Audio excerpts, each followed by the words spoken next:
Hello and welcome everyone to another episode of the Investing with IBD podcast. It's Justin Nielsen here. I'm your host, and it's a pleasure to be with you. I had a wonderful vacation in Hawaii, so I'm all rested and relaxed and ready to go.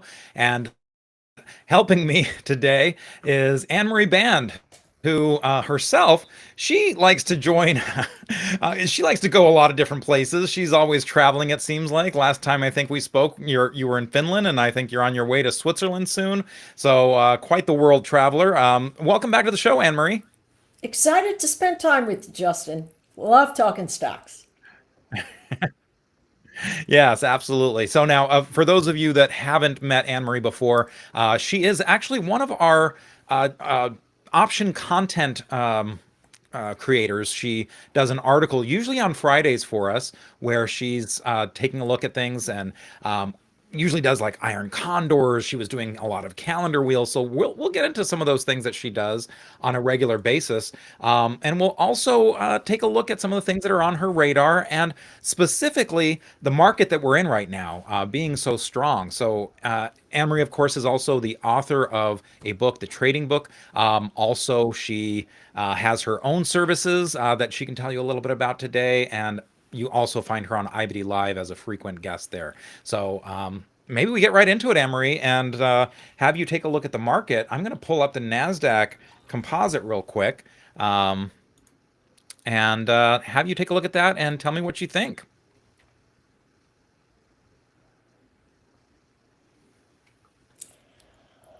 Well, I think if you're trying to short it, you're having a really bad time, first of all. So, if you short for more than a minute, you're in trouble. Yeah, we are seeing a really big Yeah. extension. And you and I had talked a little bit ago about potential real sector rotation. But all of a sudden this week, the Mag 7 have just jumped right into the forefront again. And of course, that is leading the NAS higher every single day. It's just a continual buy the dip event, buy the dip event, buy the dip event. Right. And so I'm showing FNGS right now. This is the FANG Plus. So it has those Magnificent Seven stocks. It's interesting because for a long time, here's the relative strength line right here on this kind of squiggly line. And Yeah, for a long time, it really seemed like it wasn't so much about the Magnificent Seven.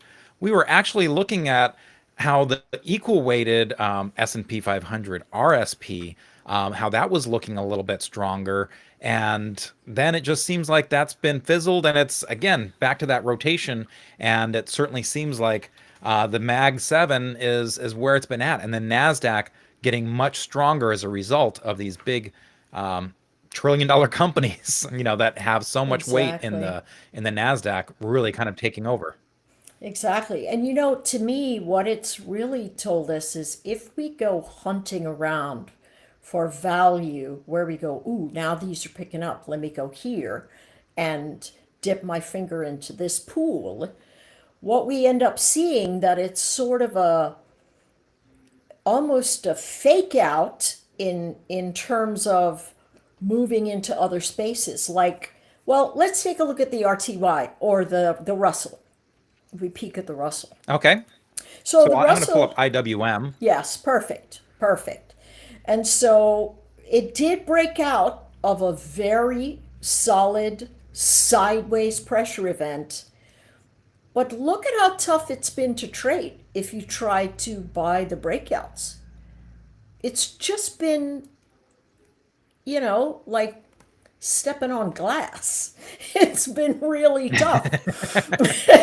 So the big thing to notice there is that though this IWM ticker has shown that it's got some breakout potential, the better ads are when it comes back into these deeper moving averages and consolidates there. And so we almost get it before it breaks, or else we end up sitting in a Mhm. space where we have to endure a downdraft before it picks up. And that's, that's painful. It is. It's been painful That's no looking fun, other right? places. Yeah, it's been painful looking for other places to find value and give us alpha. Yeah, and so this is the weekly on the IWM, the Russell 2000, and this is something we were talking about for a while there. It just seemed like it couldn't get going, and these last few times have seemed like, oh well, finally, and then as you said, it's kind of a breakout and then fizzle, breakout and then fizzle. So are you kind of looking at this 40-week moving average line? Are you looking at the 50-day moving average line, the 200? What's kind of your signal that okay, maybe this is where it looks interesting again if you're more interested in kind of the pullback areas to buy and the mean reversion. So if you could indulge me and go back to that weekly chart, what we can see Yes, on absolutely. the weekly formation is that across way to the left, we've got ourselves a key area of resistance, and that looks like about December 21. If we drew a line straight across Hmm. that high, we could see that we're just barely breaking out of this zone, right? We're just testing it. And Hmm. so, in my mind, and I will tell you this, I'm very biased against the Russell because of the way things in the Russell are kept in the Russell. So essentially, if you get to doing really well and your numbers get bigger, they kick you out and they move you to another one, right? They move you to Hmm. whatever index. But the ones that stay compressed in here tend to be the ones that have lower lower price to earnings, lower price to book, lower cash on hand, all of the things that make it generally weak because they're small, right?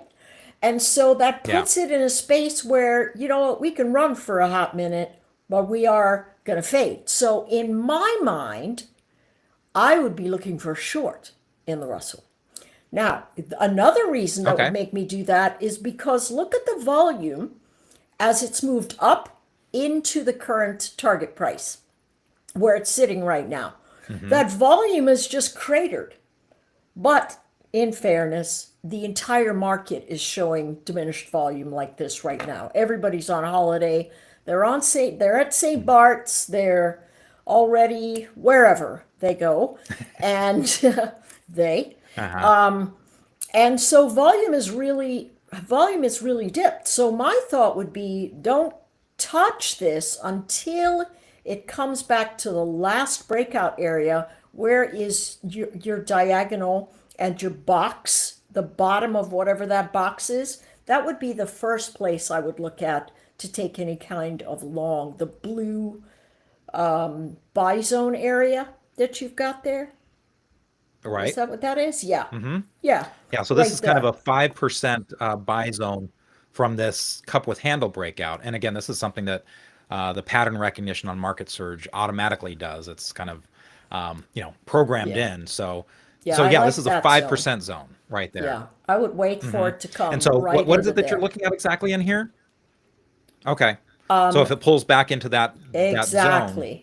And it's because if you look to the near left, you'll see another spike of spaces where everybody said, all right, I'm going to sell right off of that. And if they can come back and consolidate where everybody said sell and it begins to buy up there, that nice consolidation event says, all right, let me see if I can get 2 weeks down here and it holds. I'll buy it and my stop will be very tight. It'll be very, very tight. uh-huh. Hmm. Well, since the Russell 2000 isn't your favorite index, and again, it's not the first time I've heard this. It's one of those things where people are like, well, once a stock gets successful, it basically gets out of the Russell. Yeah. That's what's going to happen. Yeah. But what about SPY? I mean, just looking at the S&P 500 here, it still has a lot of those Mag 7, the heavy Yes. weights, still carrying this very far. But I mean, we're at all-time highs. This has been, you know, kind of up at the 6,000 level that it's now broken above and it's holding. Yeah. But I guess the question for a lot of people is, is this extended? Are we due for kind of another 2022 because we've been running for so long? Well, I would say no, not yet. But what I would say is don't buy a breakout. That for me, my Hmm. thought would be if you went to Hmm. the daily, and I love those automated bars that Market Surge puts up because they match my eyeballs and what I'm thinking. So I absolutely love that. So the bottom of that blue box right there is where I would look. And why? Hmm. Because if you look to the left, you have two areas of resistance where people said, absolutely, I'm not buying it above there. Absolutely not. Hmm. And then all of a sudden they said, well, I think I will buy it up there. And so what it's doing is coming in. Notice it went to the very top of that range, collapsed back down. The moving averages are getting further and further away from each other. But you'll notice whenever those moving averages that you've got plotted there get far away, relatively, which I think they are far away from each other right now, they will start to come back to converge. So I would like, again, pullback action. Now, here's what I like to do. When I find a range that looks like the one you just drew, where the buy points are, I'll choose the half back. I'll go 50% down in the range and I'll say, you know what? I'm not going to buy unless it gets into there. I'm not going to do it. Hmm. And if it never comes, then it'll form another range and I'll go, all right, let's see how well it holds the top of the box when it comes in. And maybe I can use that half back as my floor of support. And so I'm always waiting for, you know, the sale, as it were. I'm not going to Right. chase it. And I'll tell you why I don't chase it. Because I've spent so many years in the market, right? More than a couple decades.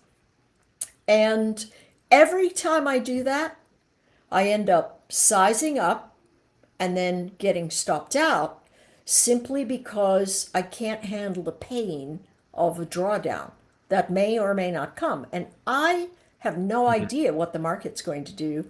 So as I get in, I'm going to wait for the cheap space, choose that Warren Buffett approach that goes, no, I'm not going to buy it unless it's priced inside of my box.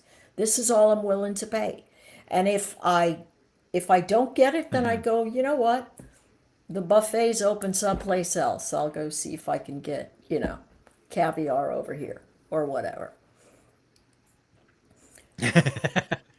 Not that there's ever Right. caviar on a buffet Now, that you'd one want of to the eat. things, um, one of the things that was also interesting, I mean, the financial space, this was an area that seemed like it was coming on strong, and this is heavily represented in the Russell. You had your regional banks, that were looking strong, and the regular KBE. Um, Again, just a lot of these areas seem like they're pulling back. But I mean, notably, if you look at KBE, this is my 21-day moving average line right here on the green line. A lot of these, I guess they're stopping where you'd want them to. Yeah. So if you're kind of looking at that sector rotation and you're kind of looking at the pullbacks as your areas Yeah. to focus on, um, for some of these sectors, I know with the Russell, you may be looking at some of those deeper moving average lines, but Yeah. for some of these other ones, are you using shorter term moving average lines, or how are you kind of looking at the pullbacks here? Well, what I tend to do is stare down a range of motion. And so I try to find out where buyers go, yep, absolutely, I'm going to buy there. And when sellers go, absolutely, I'm going to sell there. Or the buyers go, I'm not buying it up there, right? And so we can see Hmm. those in topping formations. Now, the thing I don't like about what this chart is doing is that it's got a gap that's pretty big. And so my general thought is, gaps have a tendency to fill. And so I'm going Hmm. to look at the last mountain peaks to the left, There are 4 or 5 of them there, and here we are sitting at the valley. So ultimately, I just am so enamored of these market surge areas because they're exactly where I would draw my own pictures. So that's fantastic. Anyways, Hmm. so the base to the pullback of the top of the blue box says, all right, I might be interested in starting an introductory position there. My hope is that regional banks do gain strength. My hope is that a little bit of change at the top level of banks would be an excellent thing for the country. It's regional banks are the Hmm. lifeblood of local business. And so I would love to see this take hold. It would be very, very impressive if it did. And so my hope Hmm. in the coming administration is that it will. And so I could start an introductory position right around where it's sitting right now, but I have to think to myself, okay, you're holding it because of a belief, but literally it would be at the bottom of that blue box that would make you go, all right, if it comes into 60, I think I'm going to put on a position that is going to be more sizable. And so if I enter up here, where's it sitting right now? 66. Am I going to be Uh-huh. able to handle a 10% drawdown? And so I'm going to Hmm. size according to that. And that Right. really would be how I would look at that piece. Hmm. Hmm. And so, again, just to kind of wrap a bow on the market segment here, getting back to the S&P 500, one of the problems with so many of these charts that we're looking at, so many of the sectors, is that you did have this big gap up, what we were calling kind of a lot of people off sides, right, before the election. Yes. Maybe they just didn't want to stick their necks out. They wanted to kind of take the wait and see approach. And then once the election was over. And again, a lot of people are saying it wasn't necessarily the result, but that we got a fast result and it didn't Yes. drag on. Exactly. So that kind of caused this gap up in so many things. And now I guess the question is, how much of this, was So that a buying opportunity or was it kind of the so here's wait? what here's I love this. So notice it gaps up for several days, but look at where it comes back into. It comes back into the top of the gap. And that top of the gap also matches relative resistance to the left. And so now what you have is a decision point where you go, okay, this is gapped up. Let's see how it behaves at the top of the gap because I've got prior resistance over to the left. If it holds for a couple of Hmm. days there, I'm going to buy. So the question then becomes, okay, how long are you going to hold it for? If it's a standard rotation of I move up a little bit, I pull back, I move up a little bit, I pull back, I move up a little bit, I pull back, or do we run straight for, the moon? And so the question to me is going to be the peak that came right after election that is marked up there, the first hump before the pullback to support. I want that to be my new floor. Hmm. If it does not hold there, I'm going to start to trim. And that number I think is Hmm. about 598, 600, something like that. Because I've Yeah. been staring this So one down. yeah, we're looking at the S&P, the S&P 500 ETF, but if we were to look at the instrument itself, the S&P 500, 6017 was the peak of that hump that you mentioned. Yes, And so we did get support on this day, the exactly. 29th, Yep. right there at 6,000, Yep. And a it nice marks round another number. buy zone. So here's a really fun thing that I do. Take the bottom of that range where it retested the top of the gap and measure the Hmm. distance between that peak to trough. And it's going to give you a width. That peak to trough, if it gives you a width, it'll be, what is that number? I can't tell. Down, down at the bottom here, about Yes. 58, 53.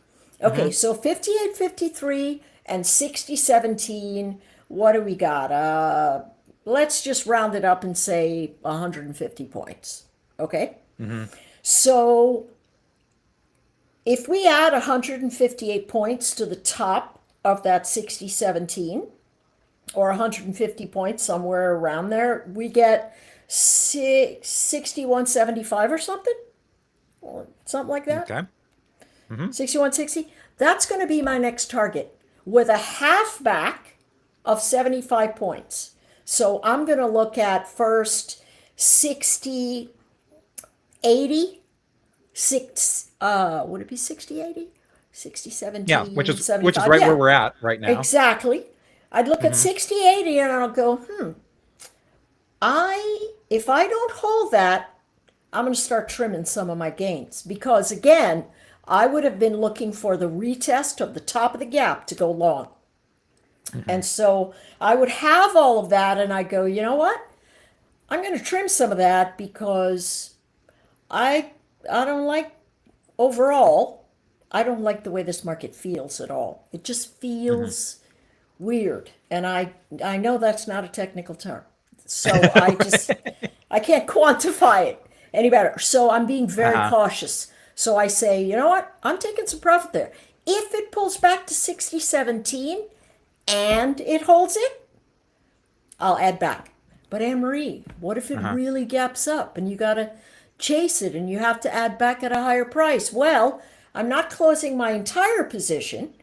I'm just going to take half of it off or a quarter of it off, and I'll add back on the pullback into those areas. And if structurally it starts to break my halfway point in between 58 whatever and 6,000, I'm going to go, you know what?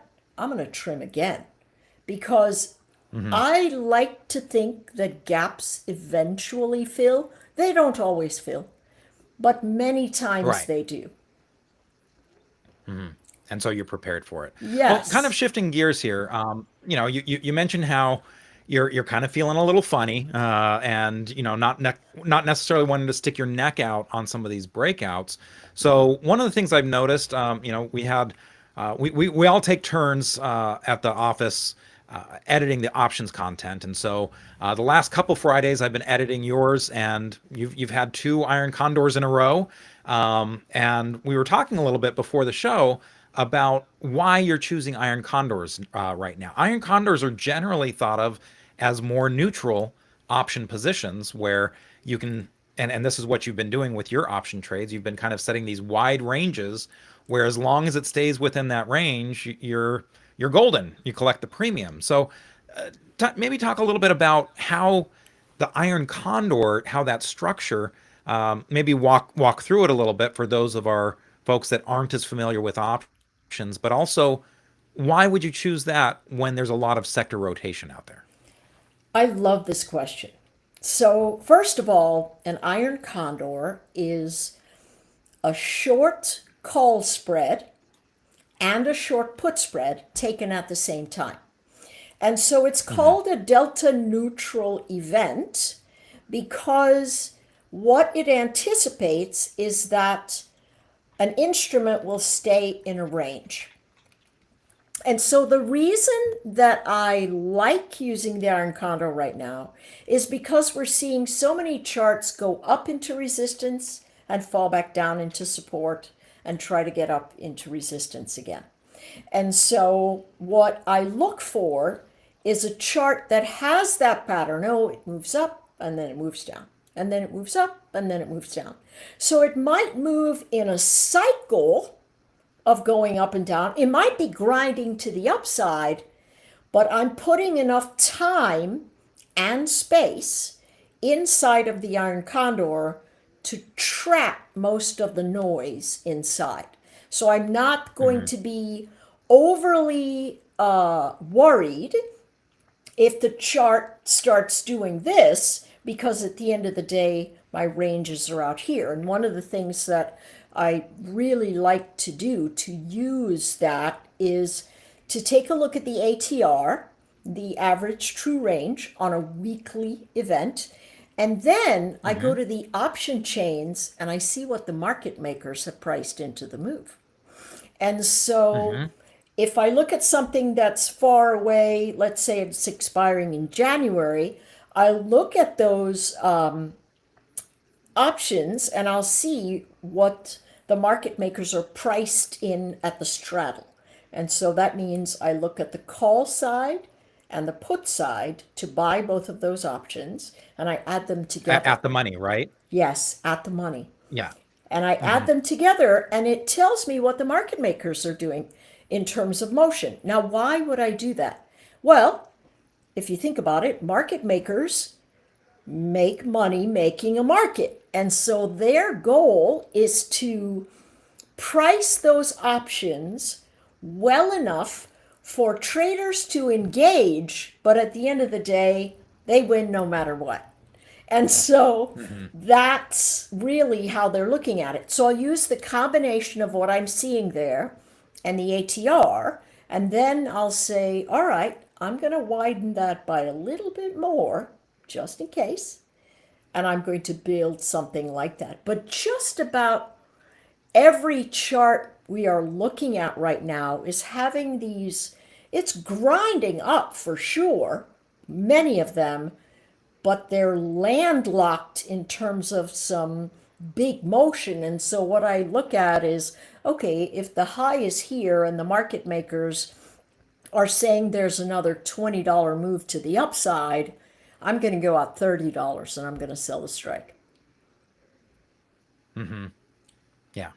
And and to be clear, the short strikes are kind of your range, right? That's where you get your maximum Yes, profit. exactly. And so, by choosing 10 higher or 10 lower, you're kind of expanding that range in which that trade becomes Exactly. profitable for you. Exactly. Right. Exactly.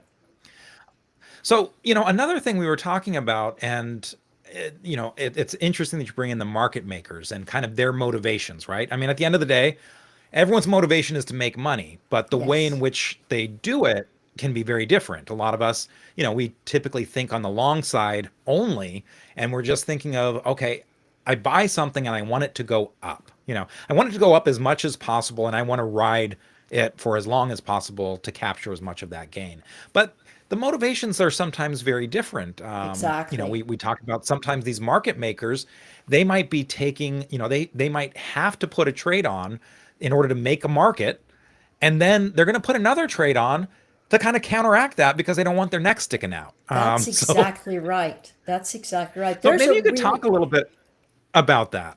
okay, there's a great example in today's price action for the Qs. So if you pull up the Qs, I'll tell you something about how the option chains were looking today. And Okay. so there's a concept that folks that follow option positioning, whether it's zero DTEs or 0 days to expiration types of options, or monthly options or weekly options, everybody looks at how folks are positioning. And so in an options market, if I go to an options dealer and I say, hey, listen, I want to buy all of these calls, he will have to sell them to me. So if he Hmm. sells me the calls, he is short calls while I am long calls. So let's say the market starts to rise, and today there was a wall that was sitting at somewhere around 507, I think was the number, 507. And so the price action started to run. No, no, it wasn't 507, it's 514. And so the price action started to run. Now, let's say I'm long all these calls. I am super excited. But the dealer is short the calls. So if price starts rising, he can't come back and take the calls that I bought because they're mine. Hmm. And I don't, Hmm. I have the right? He has the obligation. So because Yeah. he has the obligation, guess what he has to do? He has to go to the Qs and he has to buy them because all of a sudden he's got negative delta. He makes money if the market goes down, I make money if the market goes up. The market starts going up. He's got a book of business that he's got to level out. And so it forces him into the market to buy it up. And this area that you can see, it's called a call wall, and it tells you where all of the trading is primarily positioned for big price action. A breach of a call wall forces the dealers to buy the market so their delta becomes neutral. So they're not losing money as the stock goes up.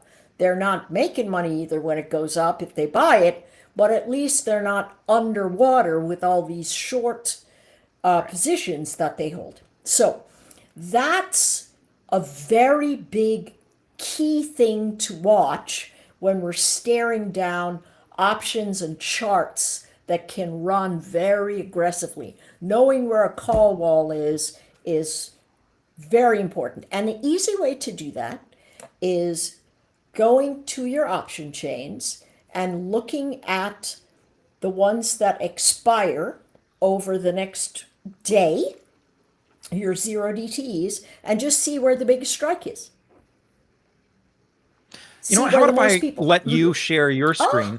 Perfect. How about if I let you share your screen and let you show us exactly how to do this? I use Thinkorswim a lot myself, and I know that you are at expert level on Thinkorswim. After so only 27 years. Yeah, I haven't used it in a long time. All right, so let's go to the Qs. And let's look at the Analyze tab. And, oh, these options are gone, but let's see if we have the numbers attached to them anymore. Okay, so you'll notice here the chart started moving into 520. Okay, so you can see today 70,000 was where the volume had peaked early in the afternoon. In the morning, this area around 514 to 517 was the key area to breach. So let's take a look at tomorrow. You can use this for yourself. You can go and say, oh, okay, I see what's happening. Before the open... And to be clear, you were looking at the volume there as opposed to the open interest. Yes, the volume. Okay. Yeah. The open interest is just what got done today. The total volume will get aggregated. So tomorrow, before the market opens, it is telling us that the 522s have a ton of call volume there, 52,000 of them at this point. Now, at about 9:45, you want to check it again to see if it's moved. And then you 9:45, which time zone? 9:45 Eastern. Sorry. Okay. Yeah, I vote for universal time zone like our clocks have. My husband says that's a horrible idea. Who wants to eat breakfast at 2 a.m.? But I don't care. I'd get used to it. But in any case, so yeah, that's what you do. 15 minutes after the market is open, you go in there and you check it again, because 0 DTEs will have the most power on the frame, and that's going to be the number that you watch. If it breaches it, you know that traders are going to have to buy to flatten out their delta. The long calls are sitting fat and happy. Same way. Now for the put side, you do the exact same thing. You go, I wonder where the floor is. Now, very interestingly, the floor is almost right on top of the ceiling. This one's at 521 and 520, two of them together. So now it's holding a very tight pocket, and we'll see. Now, my thought is because we're coming into the employment numbers on Friday, and so they're going to sort of flatten in a little bit and then expand as they position later. But that's how you can do it. There's some wonderful things out there that actually mechanize this and make it much more detailed. But if you're just starting to learn, this is a great way to do it. So now, just so that I'm clear, because again, it seems like okay, if you're talking about on the call side, you've got a call wall around 521, and the put wall is not that far away. I mean, Exactly. That's what I what? mean about compression. Yeah, that That's what I mean compression. about compression. So how do you kind of use that information? I guess Okay, to so trend is upside. And so if we lose this wall, right, meaning if trend continues to go up, this wall, people will buy these back, right? The dealer will try to buy it back from somebody else and then sell something further down. So you'll see them move during the course of the day. The same thing will happen here, right? If these guys continue to move up, you're going to see these numbers move down with it. Now, the reason that they're so tight together into the close, let me show you what price did. Let's go to a 15-minute chart into the end of the day. Right? Now, take a look. That 15-minute chart into the end of the day, look at how price flattened out.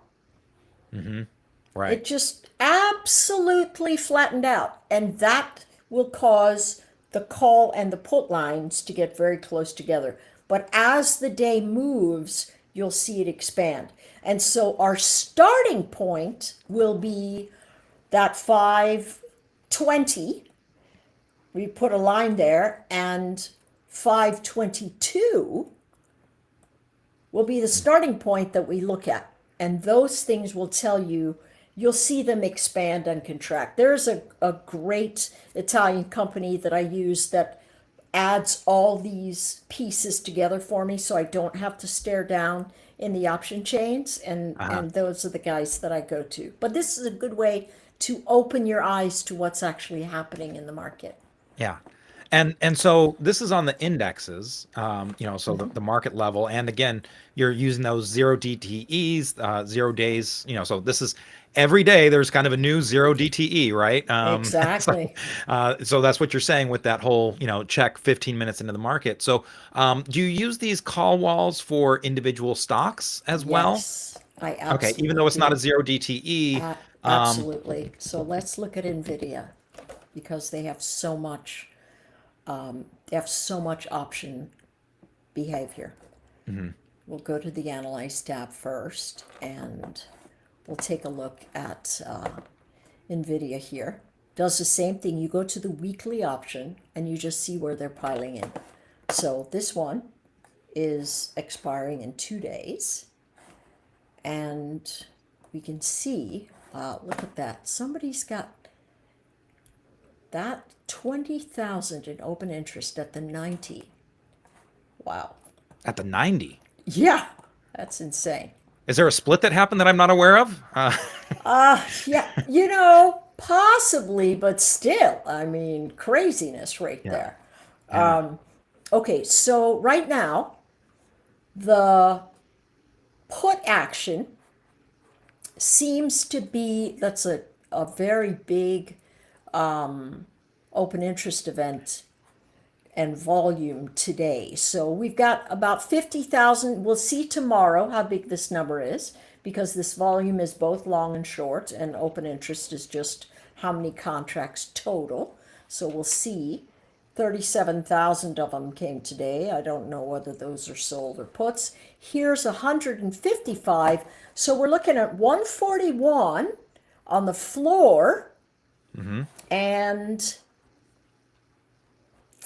I'm going to guess that it's 150 on the ceiling.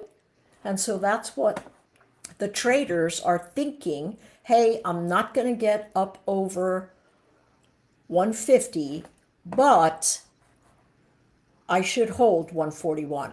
That's what the traders are thinking.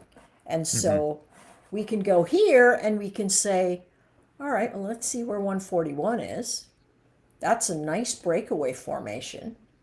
And 150 is still the ceiling for this stock, right? I mean, it just can't seem to get up and over that ledge, Right. right? It's just, it can't stay there, right? It went to 150 and then immediately collapsed. So you Hmm. can see, all right, this is where they're positioned. So it could move up, it could move down, but if I sell those two and take a look at how much you can make, really, if you sell the 150s, it's only 20 cents today. If you sell the 141s, it's 26 cents. Tomorrow morning, it might be a fourth of that or half of that. And so, at this juncture, they're not looking at much, but if you're selling 100,000 of them, it does matter. Right. Yeah.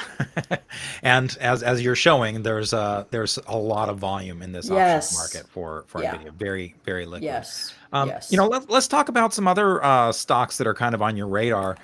Since you brought up Nvidia and while we're in the tech space, maybe you could talk a little bit about software. Sure. IGV is one that we were looking at earlier in the Perfect. software space. Again, one of the issues here, and we're going to kind of go through both sides here. Some that are maybe setting up that could be trades, and some where you're maybe in it already and you're thinking of where to take profits. So since we are on the tech, I'm going to go out of order and start with IGV, Perfect. and maybe you could kind of show us, okay, for a lot of these stocks that we're maybe into, how can we use some of this information to kind of gauge, these boxes to gauge where we might be taking our profits. Okay, so here's something super interesting. I love this. My favorite thing to do, because I joke around and say I'm a Forrest Gump trader, is to look at the pictures. What Hmm. does the picture say? And so if we stare this down, we can see everybody that touched this area said, you know what? I'm buying.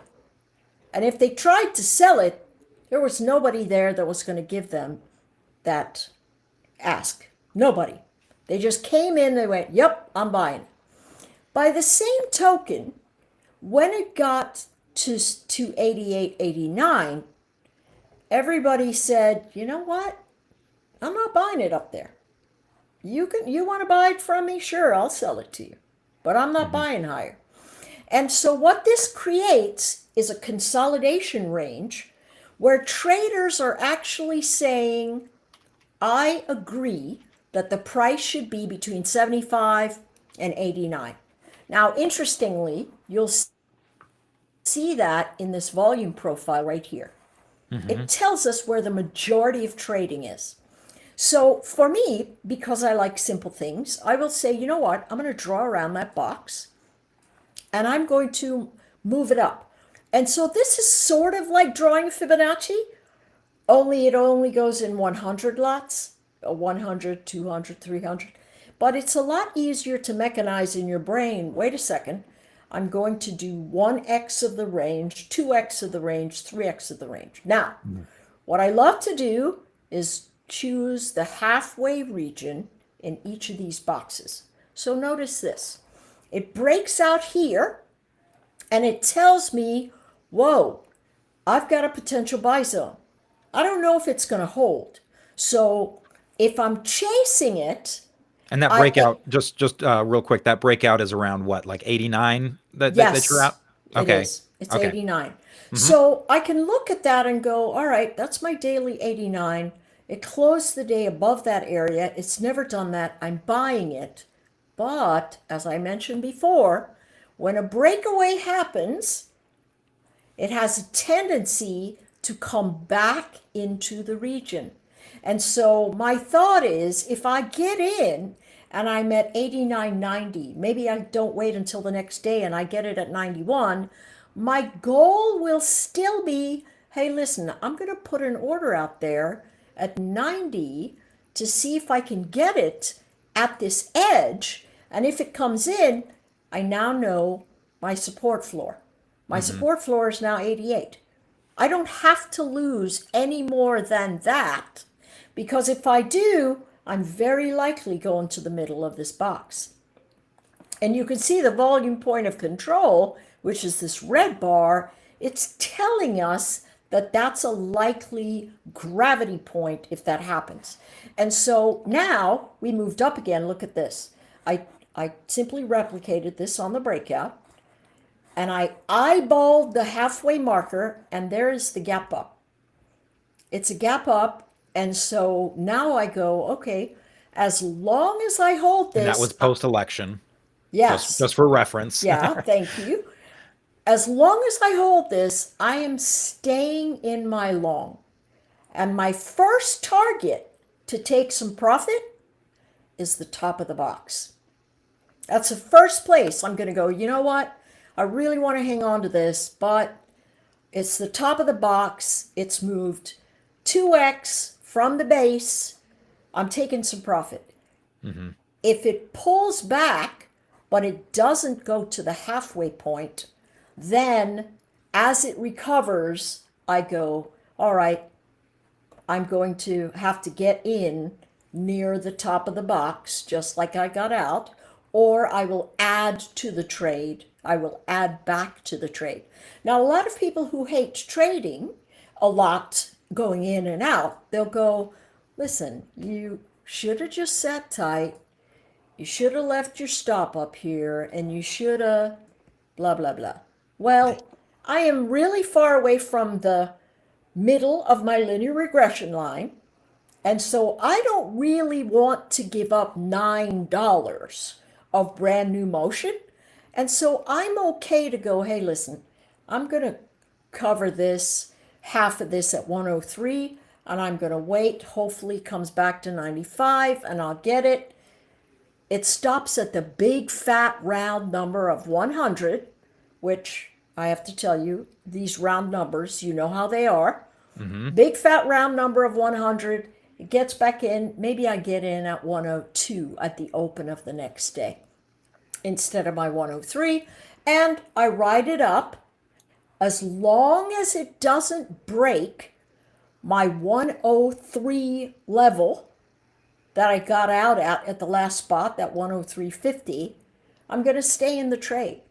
If it does, I'm going to trim back again. And I'm going to trim back again.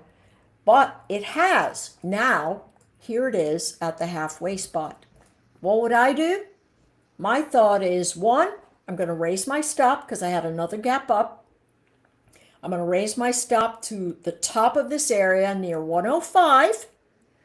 And I'll raise it for only half of it, 105. The rest of it, I'll leave it down here at the 100 lot. But if I reject this area, I anticipate that it'll come back to 103, and I'll be very happy if it holds my 105. If it breaks 105, I'm going to take half that profit, and then I'm going to manage the trade if it comes into this noise right here, hoping that it doesn't hit my 103. So what it does is, one, keeps my risk level in terms of where I buy and sell in good shape. I'm not buying higher and then having a risk area way below, so I end up losing more on the flip side. And I'm not afraid to re-enter. That's why we have, cheap trades, Yeah.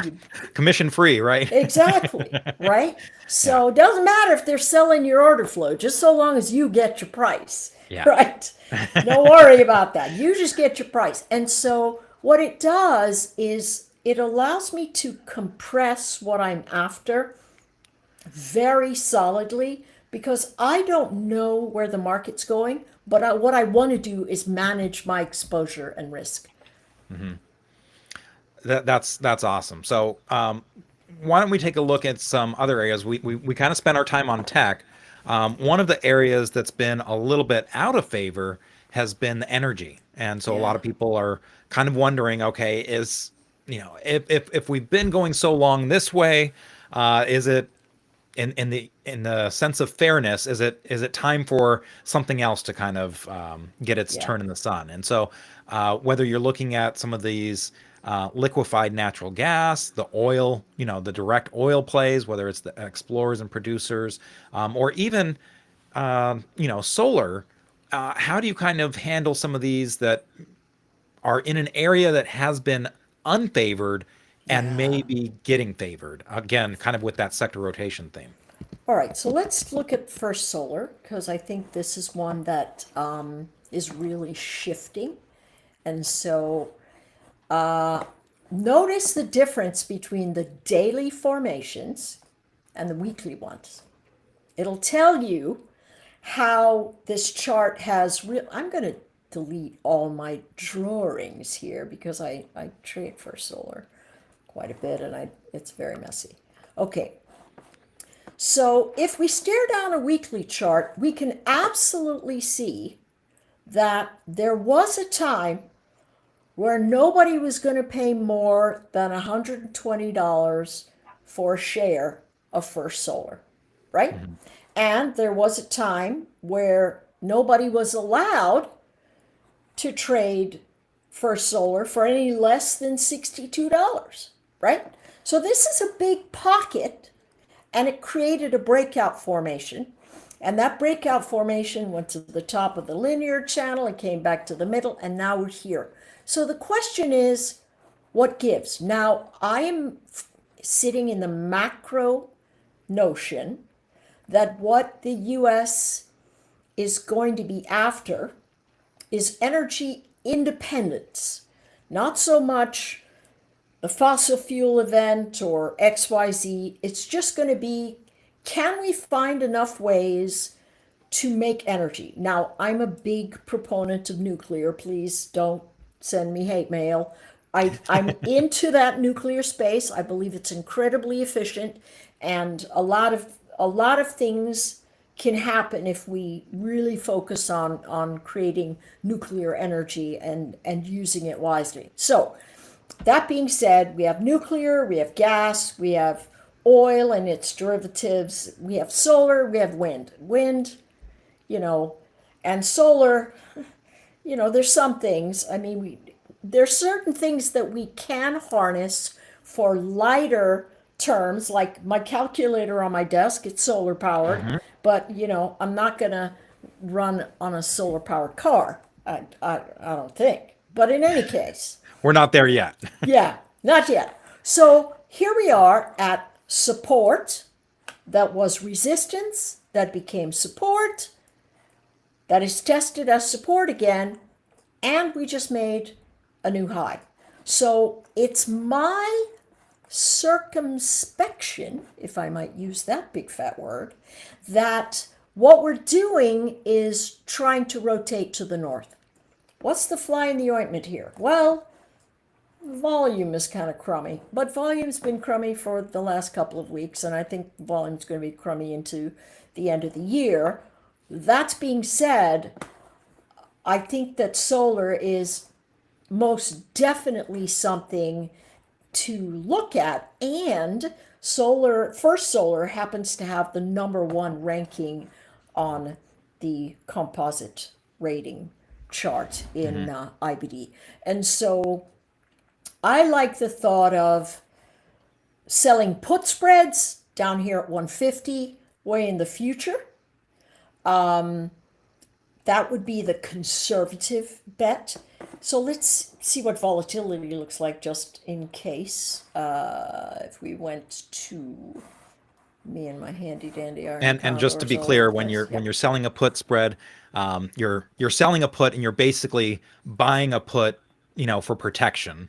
So Exactly. at the end of the day, Yeah. it's bullish. If the stock goes up, you collect that premium, you keep that premium, I should say. Exactly, Hmm. exactly. And that is a very conservative way of anticipating that if the stock falls, it doesn't fall too far, but if it rises, it's nothing to worry about. So if we Right. look at February and we see option chains are a little bit thin there, but notice, look at the 15,000 puts, 10,000 calls. So people are more bearish on this, but that's recent past. I think they're thinking, oh gee, look at this. This is a mess. We got lower highs Hmm. and, things look kind of crummy, but notice the trend is changing. See the steepness here? sort of tapering off, and the relative strength index on market surge is showing a little bit of a lift there. So I like this. Short put area would be a nice area to go. Even if you wanted to acquire it, you could go, yeah, I'll sell the 150s. The the lowest it's been in a year is 135. If I sell the 150s, I might be able to make money and get it at 140 if I sell it out in February or March, right? I mean, if I sell this out in, let's see what the 150 is here. Oh yeah, 305, right? So if I was put to the stock, I'd actually be making, I'd be getting it at 146 and some change, and Right. so I'm okay with that. And so again, if folks are not as familiar with that concept, that's more of the cash secured put that you're talking about there. Yes, Yeah. So yeah, it's again, you have the cash available to buy the buy stock the in case stock. you're assigned, and the end result is instead of buying the stock outright, you actually end up purchasing it at a discount, and reducing your Yes, risk a little bit. Not you still have, if you are assigned the stock, you still have that stock risk, but it's a little less yes, because you have the premium offsetting it exactly, to a exactly. degree. Yeah. So, well, Anne Marie, this is again, it's always fascinating as you go through your charts and look at these different levels, the way you approach it, and everything. It's I'm a caveman. yeah, right, exactly. Well, and there's a, I think there's value to to Exactly. looking at the pictures, Simplicity. Exactly. yeah, and for folks that don't know, I mean, it's not like you're a simplistic person. I mean, you studied neuroscience. It's not like one of those things where you were doing the easy stuff. You were getting into the hard maths and everything for a lot of what you did. But you can go ahead and turn your screen off, and we'll kind of wrap it up here. Any kind of final thoughts? Again, because we covered a lot. We covered sector rotations. We covered these call walls. We covered iron condors, put spreads, cash secured puts, a lot of different ways to kind of approach this. But at the end of the day, you're kind of saying, okay, beware of breakouts, Yeah. and really kind of identify those levels of where you can pick stock up at a I don't want to say like at a reasonable price, but at a level that makes sense To with everyone else more potential upside participating. for Yes, yourself. exactly. And so Right. one of the big things we do is we go, "Ooh, I don't know if it'll hold. I don't know if it'll hold." Well, the simple thing would be saying, "Hey, listen, if I see a resistance and it comes over as support, I'm going to anticipate that it will hold, but what I clearly know is my risk. And if it doesn't hold, it is going to break 170. And if I can't handle 170, then I need to size down. And if it hits the level, you're out and you're done." But these levels of support and resistance, all they're telling us is, listen, this is where everybody decided to buy. They might change their mind in the future, but last time, Yeah. this is what they said. And so we just have to Mhm. go from that because, we don't have any crystal balls or magic eight Yeah. balls or whatever it is we Right. might use. And of course, past performance does not necessarily equal future results, Exactly. but it's what we have to go by. And Yeah. it's amazing how a lot of times those levels, whether it's the psychological round numbers, 100 or what have you, or those levels where people have anchored to previously. Okay, Exactly. it hit its head up here a number of times. It'll probably do that again. And so until you see that change, you've got kind of a roadmap. And I love the way that you use the pictures to kind of show that and use that as a proof point. So thank you very much Yes. for Thank sharing you. that with our listeners as always. For those again that haven't read Anne Marie's work, you can find it on Fridays.